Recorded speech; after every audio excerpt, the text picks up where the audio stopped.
كل حاجة بدأت قبل 150 سنة في مدينة هينوموتو، واللي بتتعرض لاحتلال من كائنات اسمها كائنات الكيشن، وهي نوع من شياطين الأوني، وبيحاول البشر انهم يتصدوا ليها، لكنهم بيفشلوا وبيستسلم معظمهم إلا جماعة واحدة بس بتفضل تقاتل حتى بعد 150 سنة، وهي جماعة البوشي. بنروح بعد كده لبلدة صغيرة اسمها تاتسوياما، واللي بيكون التاريخ اتحرف فيها تماما، والناس كلها بقت عارفة ان البوشي هم الأشرار، وان جماعة الأوني هم اللي بيحموهم، وبيتم تنشئة كل الأطفال على حب شياطين الأوني وكمان التضحية علشانهم. وبنشوف بطلنا موساشي، واللي بيكون بيتمرن كعامل مناجم مع معظم شباب سنه، لكنه بيكون عارف حقيقة الأوني، ومع ذلك ما بيقدرش يقول أي حاجة عشان ما يتمش نبذه. بيرجع بعد كده بالزمن بطفولته، واللي قضاها مع صديقه كوجيرو ووالده كاجيري، وهم آخر بوشي متبقيين في تاتسوياما. وبيحكي لهم كاجيري عن جماعات البوشي وقتالاتهم، وبيتحمس موساشي جدا، وبيقول لكوجيرو انهم لما يكبروا هيكونوا اقوى فريق بوشي في العالم، وبيقرروا ان ده حلمهم. بنرجع بعد كده للحاضر لما بتسأل المعلمة الطلاب عن حلمهم. بيحاول موساشي يقول الحقيقة، لكنه في النهاية بيفشل انه يقول، وبيتجه لبيت كوجيرو عشان يتكلم معاه، لكن كوجيرو بيطرده وبيقول له انه هيبقى عامل مناجم رسميا من بكرة، وان كاجيري كان بيكذب عليهم عشان يخفف على ابنه، لكن البوشي فعلا اشرار. لكن موساشي بيوري له أداة الحفر، وبيقول له ان دي الكتانة بتاعته، والكتانة هي السيف الخاص بالبوشي. وبيطمن كوجيرو انه بقاله 5 سنين بيتمرن بيها على القتال. بتبان السعادة على وجه كوجيرو، لكنه بيخفيها بسرعة وبيطرد موساشي، وبنعرف انه عمل كده عشان موساشي يستحق يعيش حياة طبيعية. وتاني يوم بيروح موساشي مع اصدقائه يستلموا وظائفهم، وبيقابلوا شياطين الأوني، واللي بيتصدموا انهم وحوش فعلا، وعمال المناجم مجرد عبيد ليهم. فبيقول لهم موساشي انه كان متأكد وبيقرر يقاتل الأوني، لكنه بيفتكر انهم خدوا منهم اسلحته قبل الدخول. مع ذلك ما بيستسلمش، وبيقرر يواجههم بأي سلاح قدامه. وعند كوجيرو بيلاحظ مذكرات موساشي اللي وقعت منه،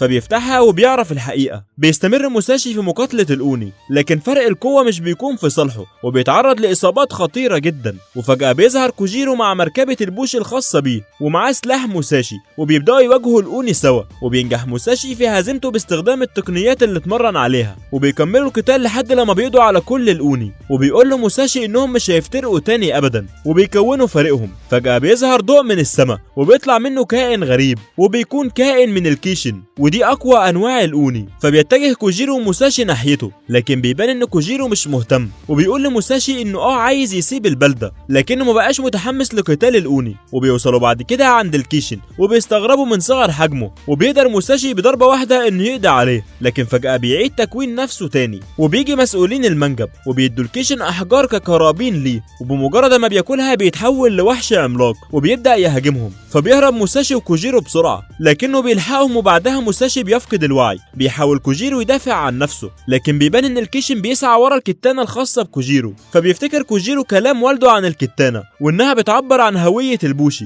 ولازم يحافظ عليها طول ما هو عايش. وبيرفض يسيبها، وبيفضل الوحش يضرب فيه لانه بيتغذى على الكتانة، لحد لما بينجح في سرقة السيف وبياكله. فبينهار كوجيرو قدام الكيشن، لكن فجأة موساشي بيفوق وبيجري عليه. بيقدر يحدد مكان الكتانة وبيحفر في جسم الكيشن، لحد لما اخيرا بيقدر يطلع بالسيف. وبعدها بيرجعه لكوجيرو، اللي بيحس اخيرا بقيمته كواحد من جماعة البوشي. وبيتفق هو وموساشي انهم يكونوا اقوى فرقة بوشي زي ما كانوا عايزين زمان. وبيقول له موساشي ان الكيشن ده هو فوزهم الاول، لكن فجأة بيصرخ واحد من الموجودين، وبيقول ان في فرقة بوشي في طريقها لهنا. وبتكون دي اول مرة كوجيرو يشوف بوشي غيره. بيعرفوا ان دول هي فرقة تاكيدا، وبيشوفوهم وهم بيحاصروا الكيشن، وبيستخدموا سيوفهم للطيران. فبيجي القائد تاكيدا وبيطلب منهم يبعدوا عن المكان لانه خطر عليهم، لكن موساشي بيرفض، وبيقول له انهم هم اللي هزموا الكيشن. بيحاول كوجيرو يخليه يتراجع، لكن موساشي بيقول له انه يتحرق افضل من انه يسمح لهم يسرقوا انتصاره. وبيندفع بتهور ناحية الكيشن، وده بيلفت نظر كل البوشي ليه، لدرجة ان القائد تاكيدا بيقول لهم انه موساشي،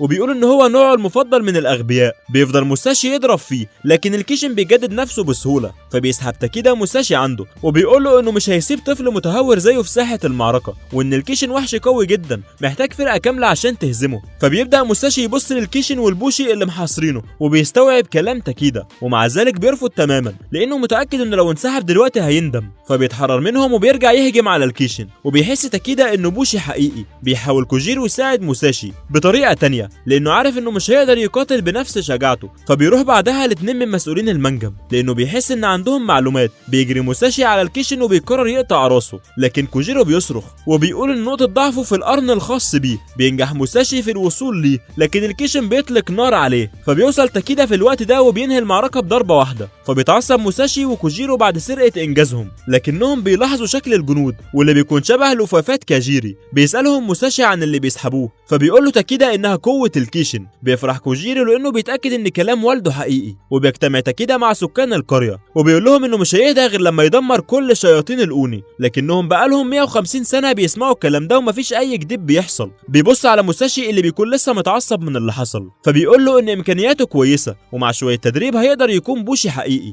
بيصرخ موساشي في وشه من الغيظ، فبيديله تاكيدا بلورة كهدية وبيقول له يدور على كيشن تاني ويقتله. وبالليل بيكتشف موساشي ان البلورة هي أداة تتبع للأوني. بيقعد مع كوجيرو وبيقروا في اللفافات اكتر، وبيعرف اخيرا دافع البوشي في القتال. فبيجري على تاكيدا وبيقول له انه عايز يقضي على الأوني عشان يوحد مملكة البشر. فبيضحك تاكيدا وبيقول له انه كشف السر اسرع مما تخيل، ومع ذلك الافضل ما يتسرعش لانه لسه مبتدئ في القتال. لكن موساشي بيتحداه وبيقول له ان هو وكوجيرو اللي هيوحدوا المملكة. بيقبل تاكيدا التحدي وهو مبسوط. وتاني يوم بيبدأ موساشي وكوجيرو رحلتهم الاولى خارج البلاد، وبيتفقوا ان اهم قاعدة عندهم هي التفاهم بدون شجار دايما. لكن بعد اكتر من 7 ليالي بتبدأ اثار التعب تبان عليهم والاكل بتاعهم بيخلص. فبيقدر كوجيرو انه يصطاد عدد كبير من الاسماك بسبب انه عايش لوحده بعد موت كاجيري، عكس موساشي واللي بيكون فاشل في كل ما يخص الطعام. لكنه بيتحداه انه هيقدر يتعلم بسهولة وبيروح يصطاد بعيد عنه. بيفشل موساشي في التحدي فبيقرر يرجع يعتذر لكوجيرو، لكنه بيتصدم لما بيلاقيه مرمي على الارض. بيحذره كوجيرو من الفتاة اللي وراه، لكنها بتكون هجمة موساشي خلاص. بيقدر يتصدى لهجماتها لكنها ما بتستسلمش. بتطلب منهم يسلموا الكيتسو الخاص بيهم، ما بيبقوش فاهمين ايه ده اصلا. ورغم انها بتكون قوية الا انها مش قوية لدرجة هزيمة كوجيرو. فجأة اسلوب البنت بيتغير وبتبدأ تستعطف موساشي، لكنه ما بينخدعش وبيهاجمها. فبتقرر تستعمل الكتانة بتاعتها، لكنها فجأة بتفتكر انها اتأخرت على رئيسها، فبتسرق مركبة البوشي بتاعت كوجيرو وبتهرب. وبيقرر موساشي وكوجيرو انهم يتبعوها. بتوصل البنت وبنعرف ان اسمها تسومي بعد كده لقرية بوشي، والقرية دي اسمها كوساميدا، وبتعتذر لرئيسها على التأخير. وبنلاحظ انه مسيطر عليها تماما. بعد كده بيوصل موساشي وكوجيرو للقرية وبيبدأوا يدوروا على المركبة بتاعتهم، لكنهم بيقابلوا تسومي في طريقهم اللي بتقول لهم انها استعارتها بس وهترجعها لهم تاني. بتاخدهم في جولة في القرية، وبيتصدم موساشي لما بيعرف ان للبوشي عائلات عادية برضه، لانه كان فاكرهم بيقاتلوا الاوني كل يوم. بيشوفوا اطفال البوشي وهم بيلعبوا مع تسومي وبيفتكروا طفولتهم. بعدها بيقوم كوجيرو يلعب معاهم، وبيعرف موساشي ان تسومي فقدت عائلتها وهي طفلة زيه، واختها كانت بوشي قوية لكن الاوني قتلوها. فرئيسها اهتم بيها زي كاجيري ما اهتم بيه. بعدها بيشوفهم الرئيس وبيقول لهم انهم ضيوف القرية وبيرحب بيهم. بيرد عليهم الانضمام لفرقته وتقاسم الكيتسو معاه. بيسألوا موساشي عن معنى الكيتسو، فبيتصدم الرئيس انهم هواه لسه، فبيأمر فورا بحبسهم. وبيفضل يقول لتسومي انها عديمة الفايدة وما قدرتش تستدرج اي مقاتلين اقوياء يساعدوهم في الحرب، وده معناه انه هيضطر يعمل تجنيد كامل للقرية. فبتحاول تسومي تعترض لكنها ما بتقدرش تقف في وشه. بتروح بعدها تزور كاجيرو وموساشي وبتسألهم لو معاهم كيتسو، وبيعرفوا منها انها القوة اللي بتنبع من الكيشن بعد موته واللي امتصها تاكيدا وفريقه. فبيلاحظ موساشي انها مش كويسة، فبيسألها اذا كانت مخبية حاجة. وتسومي بتكون ضد تجنيد سكان القرية لان اغلبهم نساء واطفال وعجائز، وهي مش عايزاهم يموتوا، لكنها ما بتعرفش تقول حاجة وبتطلع تجري وهي منهارة. وبيقدر كوجيرو وموساشي انهم يهربوا من السجن، وبيبداوا يدوروا على المركبة بتاعتهم، لكنهم بيلاحظوا هجوم الاوني اللي بيقرب من القرية. بتقابل تسومي الرئيس اللي بيبلغها بالهجوم، وبيطلب منها تسلم السيوف لكل اهل القرية عشان يحاربوا. فبتعترض تسومي، فبيقول لها الرئيس انه هينفيها خارج القرية لو ما نفذتش اوامره. بتخاف تسومي تبعد عن اهلها واصدقائها وتتحول لشخص منبوذ.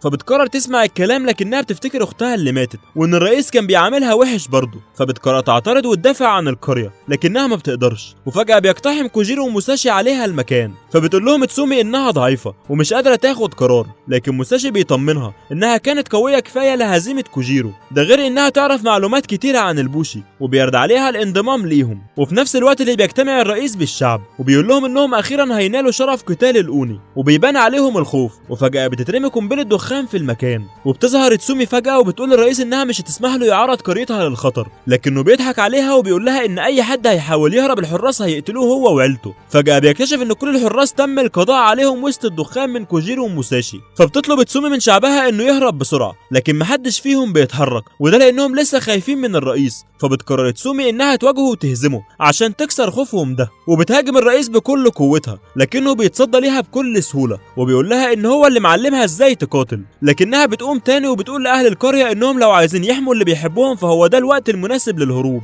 بتستعمل قوة البوش الخاصة بيها وبتقدر تحاصر الرئيس مؤقتا، وبالفعل بيبدأ اهل القرية في الهروب وبينجحوا في الخروج قبل وصول الاوني. لكن تسومي بتبقى عارفة انها مش هتوصل في الوقت المناسب، فبتقرر تموت في قريتها بعد ما عاشت حياتها كلها كبوشي مخلصة. وفجأة بيظهر كوجيرو وموساشي على مركبتهم وبيمدلها موساشي ايده وبياخدوها بسرعة برا القرية قبل ما الاوني يقتلوها. وتاني يوم بيطلب سكان القرية من كوجيرو وموساشي انهم يطلعوا تسومي برا القرية، لان من وقت ما الرئيس فاق وهو بيدور عليها ولو وصل لها ممكن يأذيها. بتتضايق تسومي انها هتسيب القرية وكل ذكرياتها فيها، لكنها في النهاية بتقرر تنضم لهم. بيروح لها موساشي بالليل وبيقول لها انه عارف احساس فقدان الشخص اللي اهتم بيها لانه جربه وقت موت كاجيري، وبيوعدها انها هتقدر تتخطى حزنها ده. وبيبداوا رحلتهم تاني يوم، وتسومي بتودع القرية كلها واللي بتوعدهم انها ترجع لهم قريب. وبيقول لها موساشي ان اهم شعار في رحلتهم هو التفاهم بدون شجار. بيصحى موساشي بسبب احلامه المزعجة وبيبان انه مخبي سر بيطارده. بيشوف اوني صغير وهو بيسرق الكتانة الخاصة بكوجيرو وبيجري، بيطلع يجري وراه بسرعة وبيحاول يهزمه بكل الطرق. وفجأة بيلاقي نفسه في مكان كله سيوف. بيشوف شخص غريب الأطوار وبيحس بشيء غريب، فبيقول له الشخص انه يقدر يستعير سيف من دول لو عايز يهزم الأوني. وبيشوف الأوني وهو بيلتهم سيف كوجيرو، فبياخد واحد بسرعة، لكن بمجرد ما بيلمسه بتبدأ قوة سودا تنبعث من السيف وأحجار غريبة بتطلع من جسد موساشي. فبيقول له الشخص الغريب ان ده سيف كيتسو وبيقدر موساشي يستعمله وبيهزم بيه الأوني. وبيبدأ السيف في سحب الكيتسو من الأوني، وبيحس موساشي بإحساس رهيب لأول مرة. لكن فجأة السيف بيتكسر وبيقول له الشخص ان الكيتسو اللي سحبه أكبر من قدرته على الاحتمال.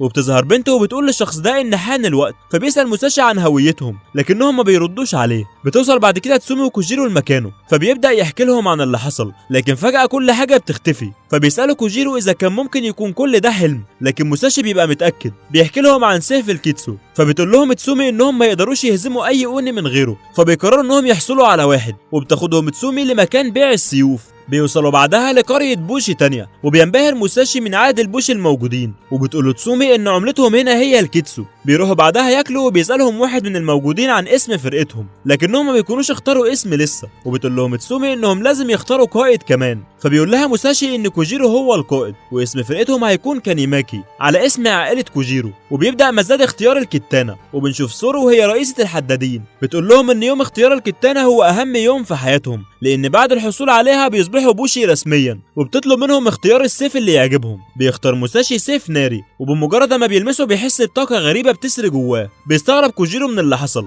فبتقول له سورو ان الكتانة بتختار سيدها ولازم يمر باختبار اختيار السيف عشان يحصل عليه. بالفعل بمجرد ما بيلمس كوجيرو سيفه بيبدأ يحس بالطاقة الغريبة، وبيشوف شريط حياته كله قدامه بتخرج منه طاقة زرقاء وبيرجع لوعيه. فبتقول له تسومي انه كده نجح في الاختبار. بيلاحظ كوجيرو ان في الوان مختلفة بتخرج من اللي حواليه، فبتشرح له سورو ان دي الوان ارواحهم اللي بتتوافق مع الكتانة، يعني كوجيرو ازرق وتسومي اخضر. وبيتحمسوا انهم يشوفوا لون روح موساشي واللي بيكون في مكان مظلم جدا، وبيشوف لقطات مؤلمة من ماضيه. بعد كده بتظهر له روح بيبان انها بتحاول تقول حاجة، لكن موساشي ما بيسمعهاش، فبتقرب منه وفجأة بتتحول لوحش وبتقول له انها مش عايزاه. بيرجع موساشي للعالم الخارجي وبتخرج من جسمه احجار ولون اسود، فبيقول لهم انه هيجرب تاني، لكن النتيجة بتكون واحدة، وهي ان السيف بيرفضه تماما. فبتقول له سورو ان لون روحه اسود، وده معناه انه منبوذ، وللاسف لون الروح مش بيتغير، فكده مستحيل يقدر يكون بوشي. بيتصدم موساشي من فكرة ضياع حلمه، وبيحاول كوجيرو وتسومي انهم يخففوا عنه. فجأة بيهاجم كيشن القرية، وبيحس موساشي بالخوف لأول مرة في حياته، لانه عرف انه مش هيقدر يهزمهم من غير سيف الكيتسو.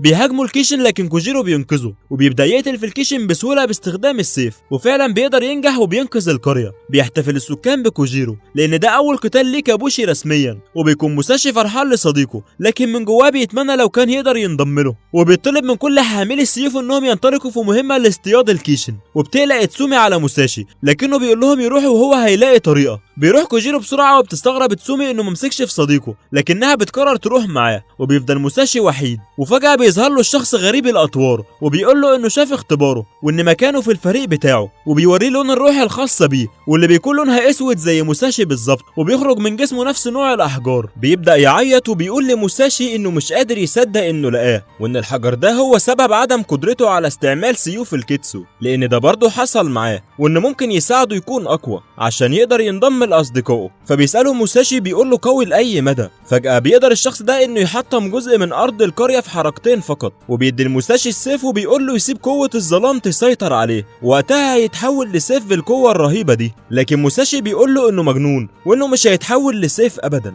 وهيلاقي طريقة للانضمام لاصدقائه كبني ادم عادي. فبيقول له الشخص الغريب انه كده هيضطر يحول اصدقائه لمواد خام للسيوف عشان موساشي ما يحسش بالوحدة. فبيحاول موساشي يمنعه لكنه بيرميه في الحفرة العميقة اللي عملها، وبيتجه ناحية مهمتهم. وبتسأل تسومي كوجيرو ليه ما حاولش يرفع معنويات موساشي، فبيقول لها ان وجودهم ما كانش هيساعد صديقه في حاجة، وانه حاليا محتاج يركز كل طاقته على ايجاد حل، وهو واثق ان موساشي هينجح وهينضم لهم قريب. فبتسأله تسومي عن عائلة موساشي لانها شاكة انه يكون ورث منهم قوة خاصة، لكنه بيقول لها انهم كانوا مزارعين عاديين جدا، الفرق الوحيد انهم ما كانوش بيكرهوا البوشي زي باقي اهل القرية. وموساشي كان طفل غريب الاطوار، بمجرد ما شاف كوجيرو بيستعمل السيف اعجب بيه وطلب منه انه يعلمه، وكانت دي اول مرة يتعرض كوجيرو للمدح. وموساشي كان صديقه الوحيد، وهو السبب ان طفولة كوجيرو ما تكونش بائسة تماما. وبنشوف بعدها الشخص الغريب، وبنعرف ان اسمه شيرو ومساعدته اسمها نانا، واللي بتقول له انه كاذب لانه مش شبه موساشي، هو مجرد مهووس بالسيوف ولقى الروح اللي بيدور عليها جوه موساشي، عشان كده عايز يحوله لسيف. فبيقول لها شيرو انه مش بيعرف يكذب عليها، وبيطلب منها تسحب موساشي من الحفرة بعد ما يتحول لسيف تماما لانه عنده مهمة صغيرة. وبيستمر موساشي في الوقوع جوه الحفرة واللي ما بيكونش ليها نهاية. بيلاقي السيف اللي شيرو رماه وبيحاول يستخدمه في الخروج،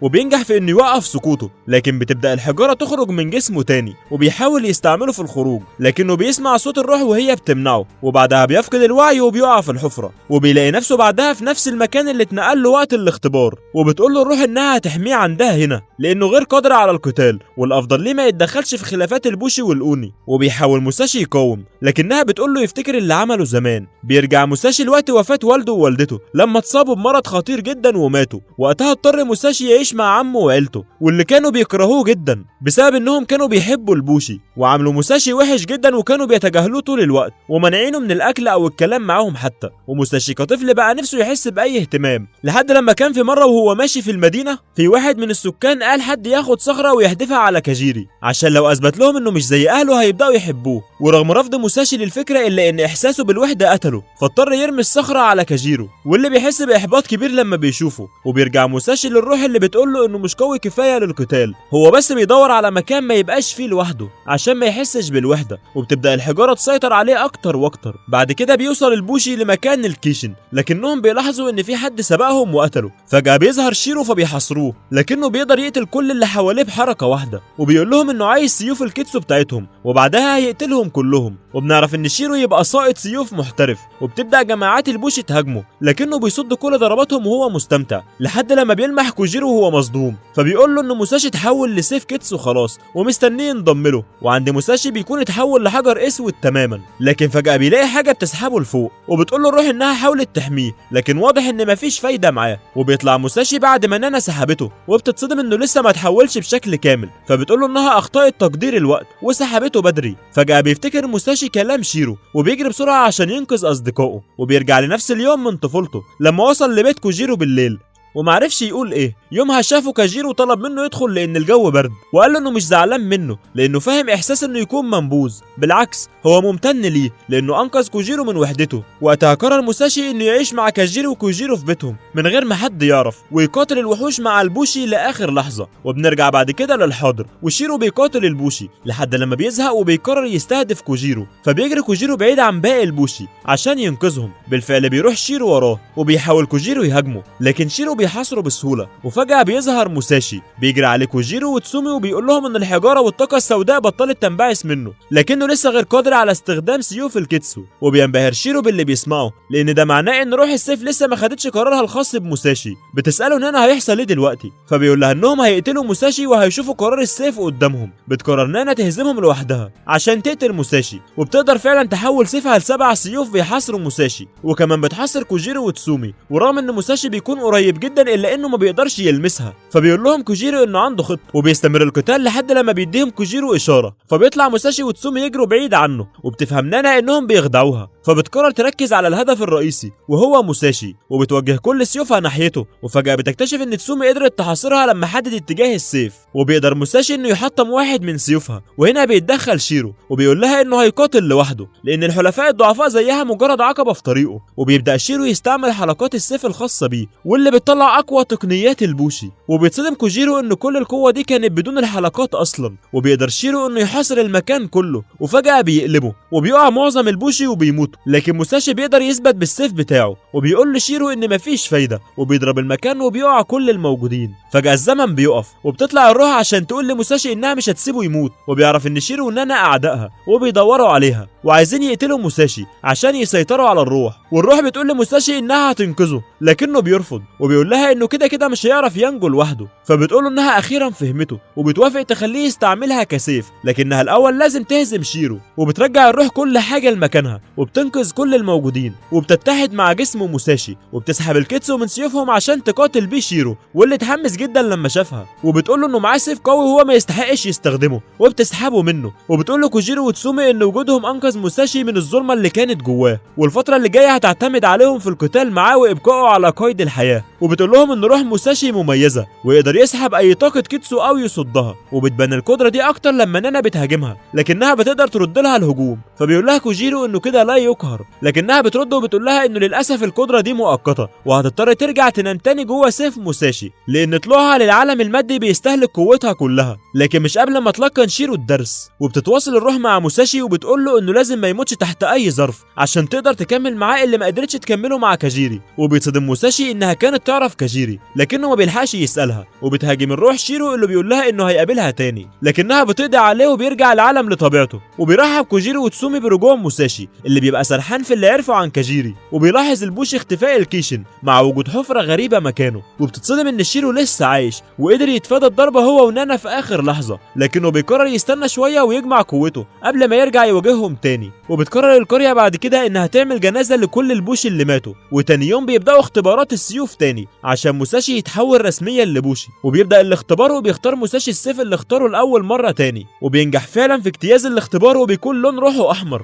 وده لون نادر جدا ومميز في عالم البوشي. وبتبدا القريه كلها تحتفل بيه، لكن موساشي بيروح لكوجيرو وبيقول له انه عايزه في موضوع مهم، وبيساله اذا كان شاف اي حاجه في اختباره زي لقطات من الماضي مثلا. لكن كوجيرو بيقول له ان الموضوع كان بسرعه وملحقش يشوف حاجه. فبيقول له موساشي انه شاف والده وكمان الروح اتكلمت عنه، وواضح انهم يعرفوا بعض. فهل يعرف اي حاجه عن علاقه والده بالروح؟ فبيقول له ان كل اللي سابه كان اللفافات والكتانه ومركبه البوشي. فجاه بيلاحظوا ان المركبات اللي حواليهم شبه مركبتهم، وبيشكوا ان كاجيري كان على علاقه ببوشي تانيين بره القريه. وبنعرف بعدها ان شيرو ونانا كانوا بيسعوا ورا كاجيري اصلا. وبيجهز موساشي وكوجيرو وتسومي لاكمال رحلتهم، لكنهم بيلاحظوا انطفاء كوجيرو لانه عرف ان حياه والده كانت مليانه اسرار هو ما يعرفش عنها حاجه. لكنه في النهايه بيتغلب على حزنه وبيجيب خريطه تساعدهم في العثور على الاوني. وبيبدا الثلاثه رحلتهم لاول مره وهم فريق بوشي حقيقي. بعد كده بيكمل موساشي وكوجيرو وتسومي رحلتهم، لكنهم بيكتشفوا انهم تايهين في الغابه. فجاه بيتعرضوا لهجوم من الاوني وبيتحاصر كوجيرو وتسومي،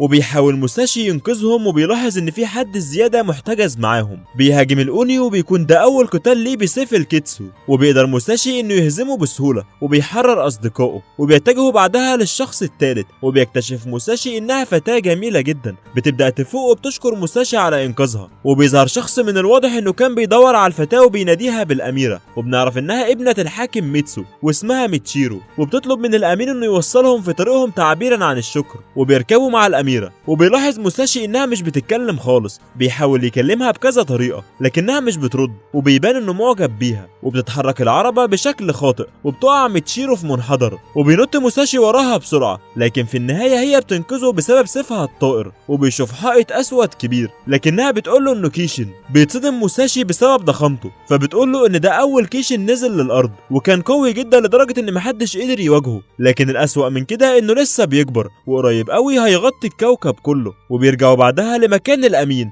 اللي بيقول لهم انهم معتمدين على البوشي اويسو في هزيمه الكيشن، لانه واحد من اقوى 5 جنرالات في المدينه، وبيعرض عليهم الانضمام للقتال لو كانوا مهتمين. وبيقعد موساشي وكوجيرو وتسومي سوا وبيفكروا في العرض ده، وبيفتح كوجيرو لفافات والده عشان يشوف لو فيها اي معلومات عن الكيشن. فبتقول له تسومي ان كل البوشي عندهم لفافات زي دي، وبتلاحظ ختم عليها، وبتقول له ان ده ختم فريق اويسو. وبيتاكد كوجيرو ان والده كان في فرقه بوشي خارجيه، فبيقرروا يتجهوا لهناك يمكن يعرف معلومات عن والده اكتر. وبالفعل بيتجهوا للمينا، وبتكون دي اول مره الموساشي وكوجيرو يشوفوا المحيط. بيشوفوا القلاع اللي عليها شعار فريق اويسو، وبيكتشفوا ان اويسو عباره عن اتحاد كبير بيضم عدد كبير من فرق البوشي. وبيطمن موساشي كوجيرو بيقول له انهم اكيد هيعرفوا اكتر عن والده، لكنهم بيتصدموا لما بيعرفوا ان مش مسموح لهم يقابلوه لانه بيجهز للمعركه وما عندوش وقت يقابل بوشي من رتبه متدنيه. بيسالهم كانيتا عن فرقتهم، فبيقولوا له انهم فرقه كانيماكي. وبمجرد ما بيعرف انهم مش من اتحاد اويسو بيأمر بحبسهم فورا، خصوصا انهم في انتظار شخص مهم. وبيحاول موساشي يقاوم لكنه بيتهزم بركله واحده، وبتظهر هليكوبتر في السماء وبيبان ان الشخص المهم وصل، واللي بيتضح انه تاكيدا، وده لان فريقه هو تاني اقوى فريق بوشي في العالم. وبينحني كل الموجودين الا كوجيرو وموساشي اللي بيتكلم مع تاكيدا بوقاحه كالعاده. وبتتصدم تسومي من تعامل تاكيدا معاهم لدرجه انها بتضطر تكلمهم برسميه احتراما لتاكيدا، واللي بيطلع واحد من الجنرالات الخمسه العظماء ومنافس لاويسو نفسه. وبيروح له كانيتا وبيقول له انه مضطر يقبض على الفرقه دي لانهم مش من نفس رتبتهم ومش مسموح لهم التجول بحريه، لكن تاكيدا بيرفض وبيقول لهم انهم شغالين معاه. وبيحاول موساشي يعترض لكنهم بيوقفوه عن الكلام، وبيتجه تاكيدا لمقابله اويسو. ورغم كل محاولات موساشي انه يجي معاه لكن تاكيدا بيرفض. وبنعرف ان اويسو بيجمع الجنرالات عشان يساعدوه في القضاء على الكيشن اوجي، وبمجرد ما بيعرف ان في 3 غرباء بيأمر بقتلهم فورا، لكن تاكيدا بيقول له انهم يقربوا له. بيحكي موساشي اللي حصل لماموتو واوشي اهم عنصرين في فريق تاكيدا، وبيتصدم كوجيرو وتسومي من تعامل موساشي معاهم بأدب، وده لان فريق تاكيدا هو امله الوحيد في مقابله اويسو. لكن ماموتو بتقول له انهم مستحيل يخلوه يقابلوه لانه خطر جدا، لان معظم البوشي وخصوصا اويسو بيكرهوا الغرباء. وبيحذرهم اوشي انهم يتورطوا في اي قتال لانهم هيموتوا فورا، خصوصا ان اقوى كيشن واجهوه قوته لا تقارن باوجي. وبنعرف ان اوجي واحد من الافات الاربعه واللي اتولدوا في نفس الوقت من نفس الاوني، وهو الكيشن الاسود، واللي محتاجين يقتلوا ذريته الاول عشان يقدروا يواجهوه. لكن موساشي ما بيهتمش بتحذيراتهم وبيحاول يقتحم قصر اويسو، وبيطلع على السطح وبيلاقي بوشي ضخم قاعد. بيقول له موساشي انه بيحب يجي هنا قبل كل معركه عشان يشوف الشعب اللي بيحارب علشانه. وبيعرف ان موساشي عمره 15 سنه، وبيقول له انه بيقاتل عشان كل الشباب اللي قده عشان ما يضطروش يموتوا بدون سبب. وبيوصل كانيتا وبنعرف ان البوشي ده هو اويسو نفسه، وبيزعق لموساشي لكن اويسو بيقول له ان اي بوشي حليف فهو من العائله. فبيقول له كانيتا ان ده واحد من الغرباء. بيتحول بعدها اويسو بيقول له كانيتا ان عقوبه التسلل هي الاعدام، لكن احتراما لتاكيدا فهو هياخدهم للسكنات، وهي مكان بيتمرن فيه البوشي الشباب. وبيفصلوا موساشي عن كوجيرو وتسومي، وبيلاقي قدامه 4 فرق بيحاول يستنتج مين الاقوى عشان يقرر هيتعامل معاهم ازاي، لكنه بيلاقيهم اساسا بيختاروا قائدهم. وبيترشح هيسا من فرقه اماكو، واكي بيترشح من فرقه هيمازو. وبيكون اكي هو نفس الشخص اللي هزم موساشي بركله واحده اول لما وصلوا. وبيلاحظ موساشي ان كل البوشي الموجودين تقريبا في نفس عمره. وفجاه بيلمح ميتشيرو اللي بيبان عليها الحزن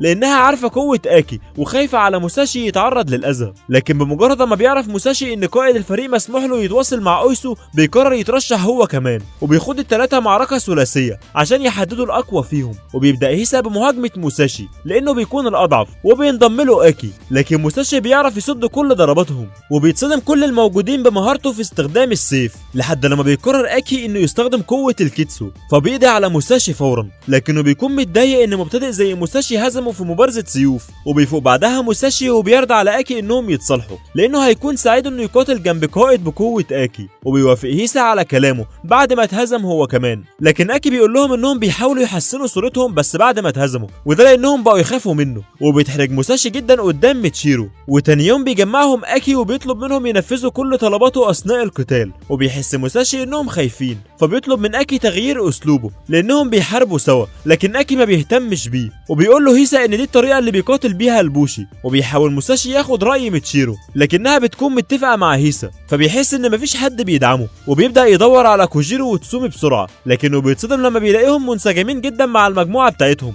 وبيرجع مكانه وبيبقى متضايق ليه كل الموجودين بيطيعوا الاوامر بالشكل ده. وبعد كده بيعرف ان كانيتا هو المسؤول عن البعثه كلها، وبيستغرب لان كانيتا محاسب، وحتى في ارض المعركه هو منشغل بالاعمال الورقيه. وفجاه بيتعرض لهجوم من الاوني، وبيقرر موساشي انه يقتل واحد فيهم عشان يثبت جدارته، لكن المفاجاه انه ما بيقدرش يخدشه حتى. وفجاه بيلاقي اوني تاني بياكله، لكن فجاه بيظهر ضوء احمر بيقضي على الاتنين الاوني في لحظه واحده. وبيتصدم موساشي لما بيعرف ان ده يبقى كانيتا، واللي طلع من اقوى مقاتلين اويسو، لكنه بيرفض كل الترقيات لانه بيحب عمله، لدرجه انه بيطلب من مساكي المساعد بتاعه يكتب له تقرير عن المعركه. وبيبان ثقه فريقه فيه رغم خناقهم معاه دايما. وفجاه بيظهر عشرات من الاوني، وبيبدا البوشي انهم يخافوا، لكن كانيتا بيقول لهم انهم يقدروا يقضوا عليهم بسهوله. بالفعل بيقدر يجمع مجموعه من الاوني في صف واحد وبيقضي عليهم كلهم، وبيطمن معظم البوشي. وبينجح اكي في هزيمه واحد من الاوني، وبيستغرب موساشي ازاي قدر يعمل كل ده، فبيشرح له واحد من البوشي ان كل المجموعات بتمنح طاقتها للقائد. وبيفهم موساشي ان ده السبب الحقيقي واللي كان بيخليهم يتبعوه، مش انهم خايفين منه. وبيشوفهم كلهم بيحاربوا وهو الوحيد اللي فشل في الحرب.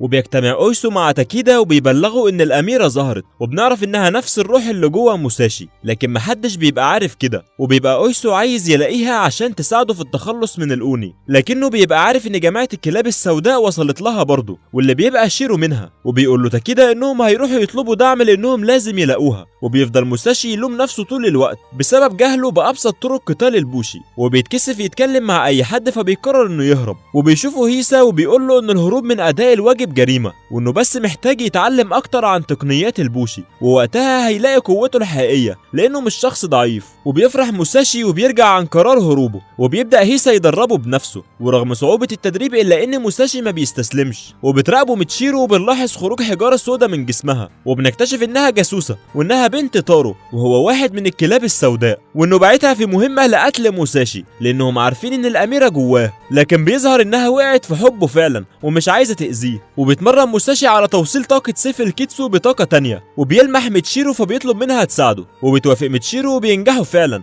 لكن فجاه بتبدا طاقه الحجر الاسود تخرج من اجسادهم وبتغطيهم، وبيبدا الحجر الاسود يهاجم كل حاجه. فبيطلب اويسو من روكو خبيره الاستراتيجيات انها تتولى الامر، وبالفعل بتقدر تهزم الحجر وتحرر موساشي وميتشيرو. وبنعرف انهم اصلا كانوا شاكين ان ميتشيرو جاسوسه، لكن روكو بتطلب من اويسو الافراج عنها واعدام موساشي، واللي بيقول لهم انه مستحيل يكون جاسوس لانه لسه عارف طريقه استخدام سيف الكيتسو امبارح. لكن خطه روكو بتكون اطلاق سراح ميتشيرو عشان يعرفوا منها مخبأ الكلاب السوداء. وبالفعل بتتواصل ميتشيرو مع والدها وبتتجه لموساشي، وبيجتمع الكلاب السوداء وبيتفقوا يهاجموا اويسو عشان يحصلوا على الاميره. في نفس اللحظه اللي بتوصل ميتشيرو لموساشي وبتحرره، وبيشكرها وبيلاقي اكي في وشه، فبيفتكروا خايف عليه. لكن اكي بيهدده ان لو ما قالش كل اللي يعرفه هيقتله، لان تم منع وحده شيمازو من القتال لحين الانتهاء من التحقيق. وده عصب اكي جدا لان الجايزه هتكون حصن بوشي. وبيستغرب موساشي من جمود اكي الغريب، وبنعرف ان اخوات اكي بيكرهوه بسبب تفضيل والدهم ليه، ودايما بيتكلموا عليه وحش وهو مش معاهم بسبب لون روحه الاحمر المميز والوانهم الزرقاء، وده سبب له فقدان الثقه في كل الناس. وفجاه بيظهر مجموعه من الكلاب السوداء وبيقولوا لميتشيرو انهم جايين يساعدوها، فبيستغرب موساشي وبيقولوا له ان ميتشيرو كل ده بتقرب منهم عشان تحصل على اميره السبج، وانها مستنيه اللحظه المناسبه لقتل موساشي. لكن موساشي بيقول لهم مستحيل، وما بيكونش مصدق كلامهم، لحد لما ميتشيرو بتقول له ان دي الحقيقه فعلا، وانها عملت كل ده عشان والدها يثق فيها. وبتبدا الحجاره السوداء تطلع من جسم ميتشيرو، وبيطلب منها والدها تقتل موساشي عشان ترجع للعائله. لكن موساشي بياخدها وبيجري، وبيقول لها انه مر بموقف مشابه لما كان طفل، وانه واثق انها شخص كويس. وبيهاجم الكلاب السوداء موساشي، لكن ميتشيرو بتدافع عنه وبتتصاب مكانه. وفجأة بتظهر مجموعة من اويسو وبينقذوا ميتشيرو، فبتشاور واحدة من الكلاب السوداء على موساشي وميتشيرو وبتطلب منهم يسلموها الأميرة. وبيعرف كانيتا وروكو انها جوه واحد منهم، فبتجري روكو على ميتشيرو وبتعالجها، وبتقول لموساشي انهم اصدقاء من النهارده، فبيستغرب من تصرفاتها لكن بيشكرها على انقاذ ميتشيرو. وبيقضي كانيتا على معظم المجموعة، فبيقرر الباقي انهم يتحدوا عشان يكونوا وحش ضخم،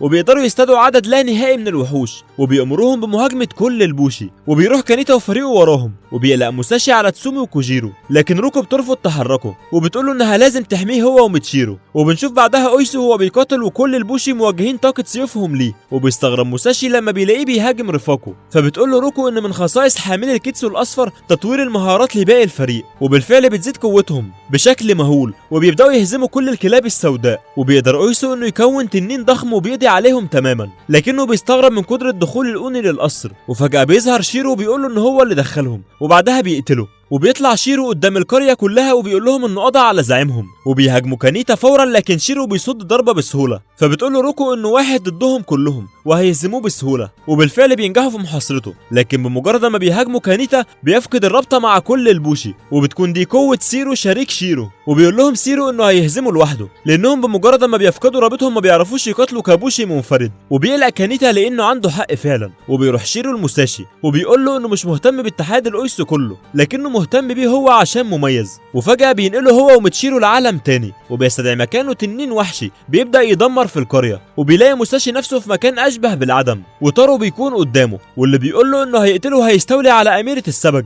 وبيحاول موساشي يتصدى ليه، لكنه بيبقى قلقان لان سيف الكيتسو بتاعه مش معاه. وفجأة بتفوق ميتشيرو وبتترجى تارو انه ما يقتلش موساشي، وانها مش عايزة تخالف اوامره، لكنها مش هتقدر تأذيه. فعلا بعدها تارو بيهدى وبيدخل السيف مكانه، وبيقول لميتشيرو انه موافق وبيحضنها. وبيحس موساشي ان في حاجة غلط، وفجأة بيلحق ميتشيرو بسرعة قبل ما تارو يقتلها، فبيستعمل سيفه وبيحول ميتشيرو الحجر. وبيقول لموساشي ان دي هيئتها الحقيقية اصلا، لانها نصف اوني، وبما انها فشلت في مهمتها فهو ما بقاش محتاجها خلاص. في نفس الوقت اللي بيستمر القتال في قرية اويسو، وبيفضل سيرو يعذب في كانيتا، وبيبان انه يعرف معلومات سرية جدا، وده معناه ان في جاسوس في الاتحاد. وبيفضل موساشي يتخانق مع تارو، واللي بيقرر يرجع ميتشيرو، لكنه بيرجعها فاقدة للذاكرة وكمان فاقدة لكل مشاعرها. وبيتصدم موساشي وبيبدأ يهاجم تارو بجنون، لحد لما بيلاقي ان ميتشيرو بتشجع تارو نفسه، واللي بيقول له انه ملوش فرصة قدامه من غير سيف الكيتسو. لكن فجأة بتطعم ميتشيرو تارو وبيبان انها بتحاول تتمسك بذكرياتها، فبيحس شيرو بالملل في ارض المعركة، لحد لما بتظهر فرقة تاكيدا، واللي بيعرف ان اويسو اتقتل وبيبدأ يقاتل شيرو. فبيحس سيرو بالخطر، فبيقول لكانيتا انه هيمشي دلوقتي والمرة اللي جاية هيقتله. بعدها موساشي بيفوق وبيلاقي تسومو وكوجيرو جنبه بيحكوا له اللي حصل، ومبيلاقيش ميتشيرو موجودة. وبيجي كانيتا وبيطلب من موساشي المساعدة، لانه الوحيد اللي يقدر ينقذهم، لانهم عايزين قوة الاميرة اللي جواه. وبياخدهم كانيتا لمكان سري، وبيقول كوجيرو لتسومو وموساشي انهم ممكن ينسحبوا لانه مش عايزهم يتورطوا في كل ده لمعرفة معلومات عن والده. وبنلاحظ ان تسومي شايل شيء غريب، وهو سيف الكيتسو الخاص بموساشي، لانهم بمجرد ما عرفوا بخبر اعدامه قرروا ينقذوه ويهربوا. فبيشكرهم موساشي وبيقول لكوجيرو انه عنده سبب يحارب علشانه دلوقتي، وهو انقاذ ميتشيرو. فبيحكي كانيتا لموساشي ان قوة الاميرة ممكن تخليه يتحكم في قوة كل البوشي في العالم، وانها اول شخص حمل سيف كيتسو ومؤسسة البوشي، وبيوريه صندوق سحري قادر على استدعائها. وبيقول له انه شاكك ان سيرو محتاج زعيمهم وانه ما اتقتلش، لكن الاولويه دلوقتي لهزيمه الكلاب السوداء، وهم 8 من البوشي قادرين على استخدام سيوف الكيتسو، لكنهم بيحاربوا في صف الاوني، وهم شيرو ونانا وسيرو وتارو، وفي 4 كمان ما كشفوش عن هويتهم.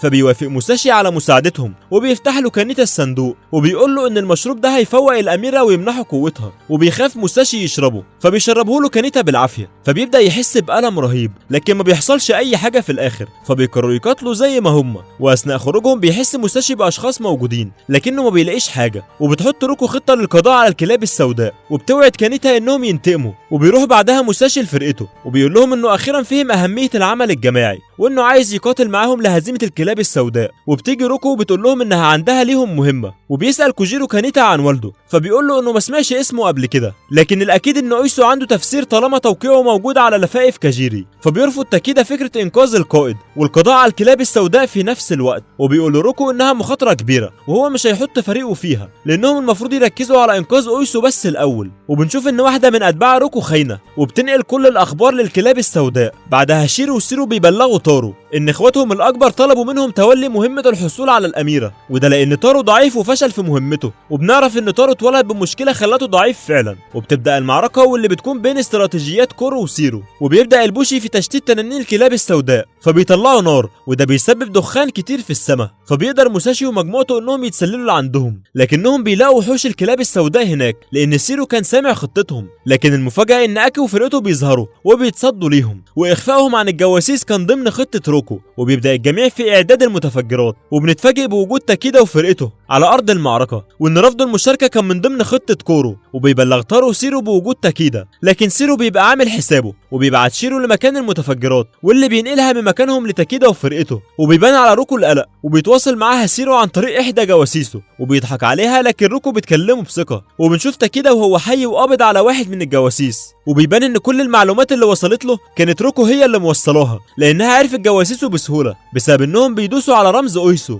عكس كل بوشي الاتحاد واللي بيحترموا رمزهم وما بيعملوش كده. وفجاه بيحس سيرو انهم في خطر وبيهجم عليه كانيتا، وبيرجع كانيتا بذكرياته وقت ما وصى اويسو بحمايه الفريق لانه اقوى بوشي من بعده. وبيقرر كانيتا انه يهزم سيرو باي شكل، وبالفعل المره دي بينجح في كسر تعويذته وبيحرر كل البوشي منها. وبيوصل تاكيدا لمكان موساشي وبيقول له انه هيتعامل هو مع شيرو، ومهمه موساشي دلوقتي هتكون القضاء على تارو وانقاذ ميتشيرو. وبيستمر القتال بين سيرو وكانيتا، واللي بيقدر يتفادى كل هجمات خيوط سيرو، لكن فجاه بيستعمل سيرو خطوط رفيعه جدا لدرجه انها بتخلي كانيتا يفقد بصره، وبيبدا يضرب في كل الاتجاهات. لكن سيرو بيستمر وبيحرق جسد كانيتا وبيدمر صوابعه لدرجه انه ما بيقدرش يشيل سيفه، وبيقول له انه حاليا بقى مجرد عاجز. وبيلغي تعويذه العمى عشان كانيتا يشوف سيرو وهو بيقضي على اصدقائه. وبنعرف ان سيرو كان طبيب زمان، وبسبب قوته كان الكل بيرمي كل الشغل عليه باعتباره القائد وانهم بيثقوا فيه. لكن كانيتا بيقول له ان ثقه فريقه فيه ده بيدعوه للفخر، وبيستعمل الضمادات اللي حوالين جروحه وبيمسك بيها السيف،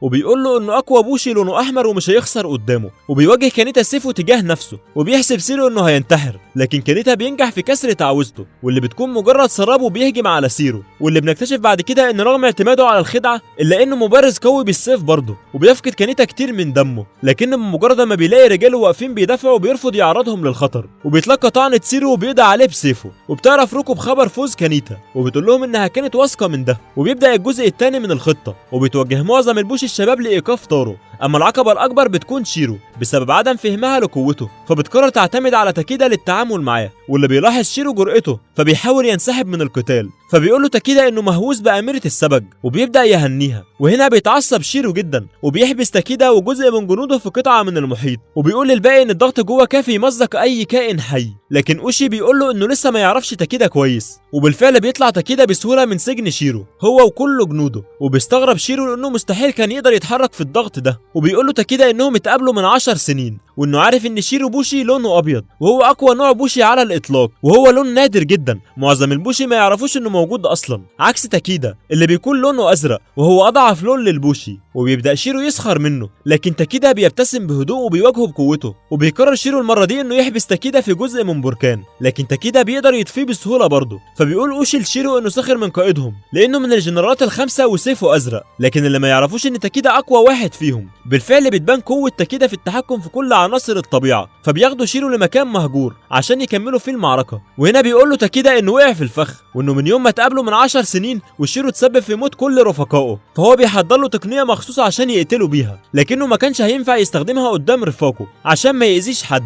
وقبل ما ياخد شيرو باله بيكون تاكيدا طعنه، وبيرجع لمكان فريقه بعد ما انتصر عليه، لكن بيبان انه اتصاب اصابه خطيره جدا في ايده وهيقعد فتره ما يقدرش يستخدم سيفه. وفي نفس الوقت اللي بيكون كوجيرو وفرقته في طريقهم لانقاذ اويسو، وموساشي وفرقته متجهين لتارو، لكن فريق شيمازو بيتولى كل القتال لوحده لانهم مقتنعين ان الباقي هيعطلوهم. فبيقرر هيسا وموساشي انهم يقاتلوا كفريق منفصل، وبنشوف ميتشيرو وتارو وهم متجهين لمكان اكتمال خطة تارو، وبيبان ان ميتشيرو بتحاول تتذكر موساشي، لكن الموضوع بيكون مؤلم جدا. فبيقول لها تارو ان سيرو وشيرو اتهزموا وهيقدر هو دلوقتي يثبت انه افضل واحد فيهم، وبيبدا يقرب منها بشكل مخيف، وبيطلب اكي من موساشي وفريقه ان محدش يعترض طريقهم اثناء قتل الكيشن. فبيوافق موساشي بسهوله وبيقول لهم انهم فعلا اقوى واكتر خبره، وانه كل ما بيشوفهم بيقاتلوا بيتمنى انه يقدر يكون زيهم، وبيبان انه عارف كل اسمائهم. وهنا بتظهر مهاره موساشي في جذب الناس حواليه زي ما الاميره قالت له قبل كده، وبيوصلوا لمكان تارو اللي بيتصدموا انه اندمج مع الكيشن في كيان واحد، والاسوأ من كده انه حول ميتشيرو لسيف، وبيقتل تارو عدد كبير من البوشي بسهوله، وبيبدا الباقي انهم يترعشوا من الخوف. لكن اكي ما بيتهزش وبيقول لهم ان مهمتهم هي قتل الكيشن في كل الاحوال،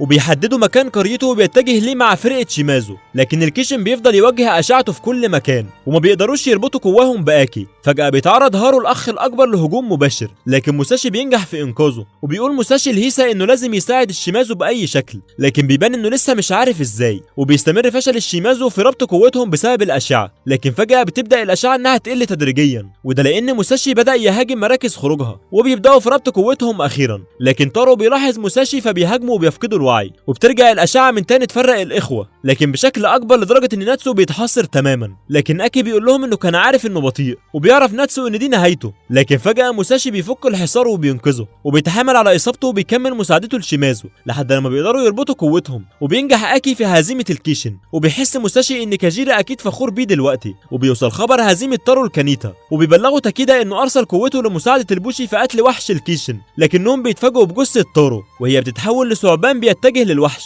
وده معناه انه هيمدوا بالغذاء ويبقى اقوى، فمش هيقدروا حرفيا يواجهوه. فبيحاول موساشي يحط خطه مع الفريق بسرعه، وبيبان ان اخيرا الشيمازو اعترفوا بقدرته، حتى اكي ما بيكونش عنده مشكله مع وجوده. لكن المفاجاه ان اكي وهارو بيتخانقوا بسبب ان اكي بيتعامل مع اخواته انهم مجرد ادوات لتحقيق النصر. وبيلاحظ موساشي رمي اكي لقطعه خشبيه بعد ما بيمشي، فبيسال واحد من الشيمازو عليها، وبيحكي له انهم كانوا بيلعبوا بيها وهم صغيرين. فبيستغرب موساشي، لكنهم بيبداوا في تكوين حلقه الربط عشان يواجهوا الكيشن. وبيطلب هارو من موساشي انه يبقى مكان اكي، لكن اكي بيظهر وبيعترض، وبيفكروه اخواته متمسك بالنصر للدرجه اليائسه دي. لكن بيرجع بالزمن لطفوله اكي واللي كان طفل خجول متعلق باخوه الكبير هارو جدا، وكانوا متفقين ان هارو هو قائدهم، واكي وعده انه دايما هيحارب وراه. لحد ما جه يوم اختبار السيف، واكتشف كل الشيمازو ان روحهم زرقاء ما عدا اكي اللي روحه كان لونها احمر، وده معناه سيف اقوى. وبالتالي قرر والدهم ان اكي يكون القائد. فحس اكي انه سرق حلم اخوه، واتمنى لو يقدر يتخلص من لون سيفه ويديه لهارو، لكن لون روح البوشي ما بيتغيرش. ومن وقتها قرر اكي انه يكون جدير بكونه القائد، ويحقق لهم كل النصر اللي كانوا بيحلموا بيه، وده سبب جديته طول الوقت. وبيفوق بعدها اكي من ذكرياته، وبيقول لهم انهم هيقفوا دلوقتي كلهم جنب بعض